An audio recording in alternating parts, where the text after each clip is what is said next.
kelompok 3 akan mempresentasikan hasil diskusi kami dengan tema sejarah dan nilai-nilai Pancasila di zaman Kerajaan Sriwijaya.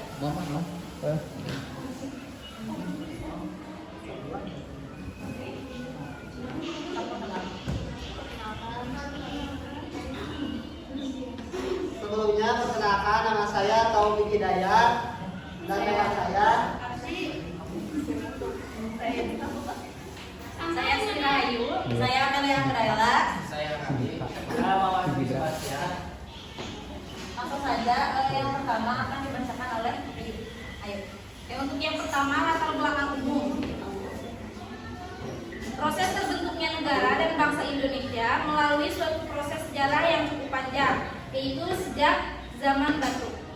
Kemudian timbulnya kerajaan-kerajaan pada abad ke-6, yaitu Kerajaan Kutai di Kalimantan. Kemudian dasar-dasar kebangsaan Indonesia telah mulai nampak pada abad ke-7, yaitu ketika timbulnya Kerajaan Sriwijaya di bawah Shailendra di Palembang.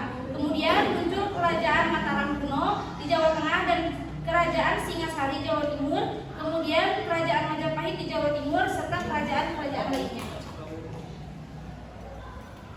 Selanjutnya akan dibacakan oleh Rabi. Tarik di Latar belakang Pancasila merupakan dasar negara Indonesia yang tercantum dalam UUD 1945. Ternyata sebelum itu, ajaran Pancasila sudah dikenal sejak zaman Kerajaan Sriwijaya. Unsur ketuhanan, kemanusiaan, persatuan, musyawarah, dan keadilan sosial atau nilai-nilai Pancasila sudah ada sejak zaman kerajaan-kerajaan. Hal itu masuk dalam tata kehidupan pemerintahan dan masyarakat. Pada waktu itu unsur-unsur atau sila yang terdapat dalam Pancasila telah terwujud sebagai asal yang menjiwai dan dilaksanakan oleh bangsa Indonesia, walaupun hal itu belum dirumuskan secara konkret. Selain itu, dalam buku Sutasoma karangan MVU Tantular tertulis juga adanya toleransi kehidupan beragama, khususnya agama Buddha dan Hindu di zaman tersebut.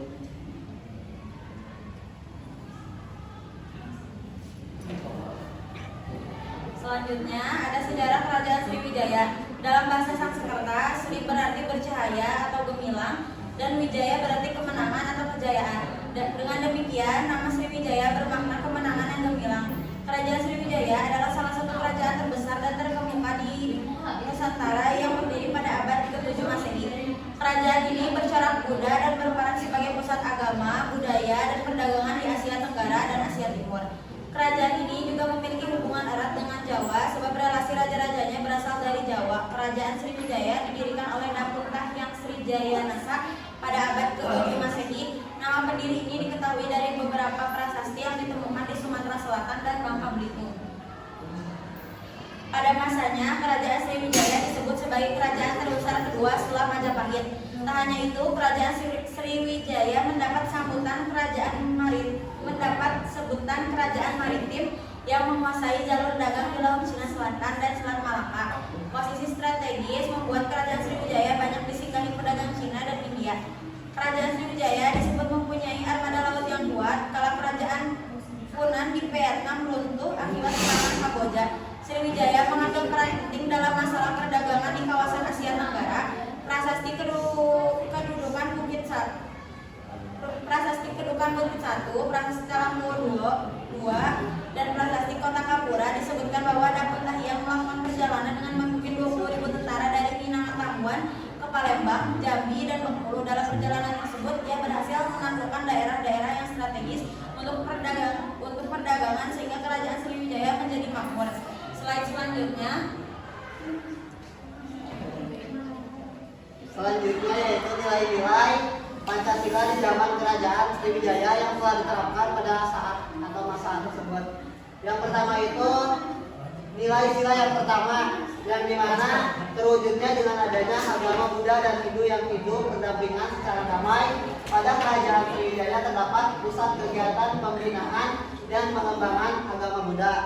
Yang keduanya itu nilai sila yang kedua, terjalinnya hubungan antara Sriwijaya dengan India, dinasti Maksa atau dinasti Maksa. pengiriman para pemuda untuk belajar ke India menunjukkan telah tumbuh nilai-nilai politik luar negeri yang bebas aktif.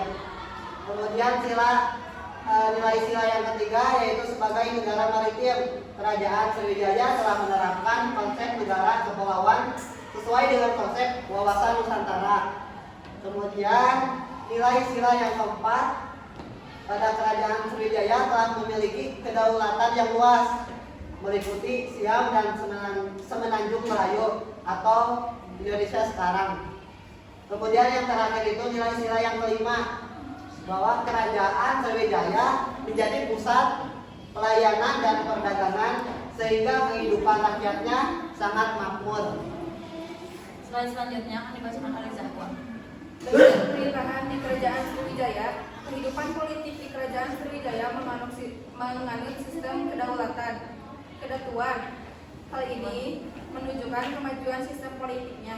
Sistem kedatuan Kerajaan Sriwijaya dari berbagai prasasti yang ditemukan. Bentuk pemerintahan Kerajaan Sriwijaya adalah kedaulatan, kedatuan yang berarti tempat berkumpul para datu. Datu sendiri adalah orang yang dihormati atau sepuh. Hal ini menunjukkan peran datu yang tidak hanya sebagai ketua, tetapi juga peran sebagai orang tua yang dihormati keberadaannya. Datu ini dipilih oleh para putra dari keturunan kerajaan. Berikut beberapa alasan mengapa Kerajaan Sriwijaya menganut sistem kedatuan. Yang pertama ada sistem pemerintahan yang dianut oleh Kerajaan Sriwijaya tidak sekuat kerajaan lainnya. Kedua, Kerajaan Sriwijaya fokus pada bidang perdagangan dan jaringan.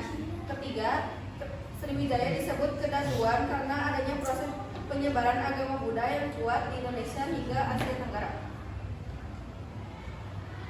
Next. Selanjutnya akan dibacakan oleh Rizky. Nilai ketuhanan pada zaman Kerajaan Sriwijaya dari abad ke-7 hingga permulaan abad ke-11 Masehi. Kedatuan Sriwijaya merupakan pusat pengajaran agama Buddha. Di tempat ini ada seorang biksu yang dikenal berpengetahuan luas bernama Dhammakirti. Demikian terkenalnya sampai-sampai biksu dari daerah jauh pun datang ke Sriwijaya untuk belajar pada Dhammakirti. Salah satu biksu yang ikut memperdalam agama Buddha di Sriwijaya adalah Tsing Biksu dari Cina. Ini dikenal sebagai seorang penjelajah dan penerjemah teks agama Buddha. Dalam pelayarannya dari Cina ke India, dirinya pernah singgah di Sriwijaya. Tsing adalah salah satu tokoh yang berperan besar dalam mengungkap kerajaan Sriwijaya dan perkembangan ajaran Buddha di Nusantara. Selain dari catatan asing, temuan seperti prasasti dari kerajaan Sriwijaya juga banyak mengungkap eksistensi perkembangan agama Buddha di kerajaan ini. Salah satunya adalah prasasti Talang Tuo.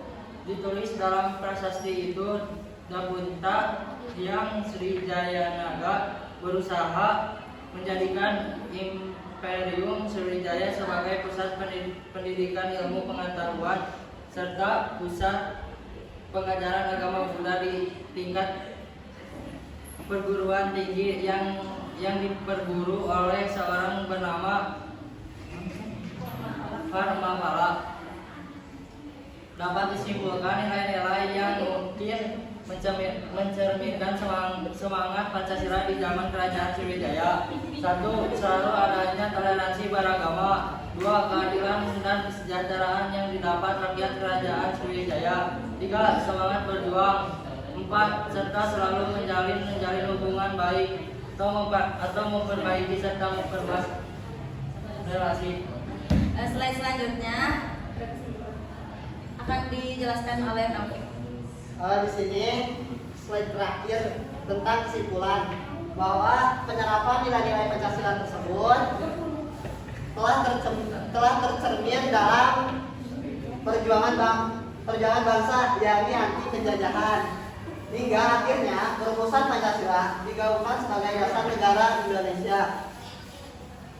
pada waktu kerajaan Sriwijaya, unsur-unsur atau sila yang terdapat dalam Pancasila telah terwujud sebagai asal yang dijiwai dan dilaksanakan oleh bangsa Indonesia, walaupun hal itu belum dirumuskan secara konkret. Akhirnya Pancasila tertulis secara resmi dalam alinea keempat pembukaan Undang-Undang Dasar 1945 dan ditetapkan sebagai dasar negara Indonesia, sehingga istilah Pancasila sebenarnya telah dikenal sejak zaman kerajaan Sriwijaya, tidak hanya saat ini. Mungkin itu kesimpulan dari saya. Selanjutnya diteruskan oleh moderator. Jadi teman-teman, buat kesimpulannya sebenarnya nggak ada yang tanda kutipin bahwa ada nilai-nilai Pancasila di zaman kerajaan. Nah, akan tetapi nilai-nilai atau unsur-unsur yang terjadi pada saat zaman kerajaan Sriwijaya itu tuh karena belum dirumuskan secara konkret, jadi belum disahkan peraturannya kayak gitu-gitu. Tapi si nilai-nilai Pancasilanya tuh memang sudah ada sejak zaman dulu, tapi bedanya belum dibukuin gitu, belum disahkan, belum dikonkretin. Jadi kalau sekarang mah udah dikonkretin. Sekian dari kelompok kami. Terima kasih. Wassalamualaikum warahmatullahi wabarakatuh.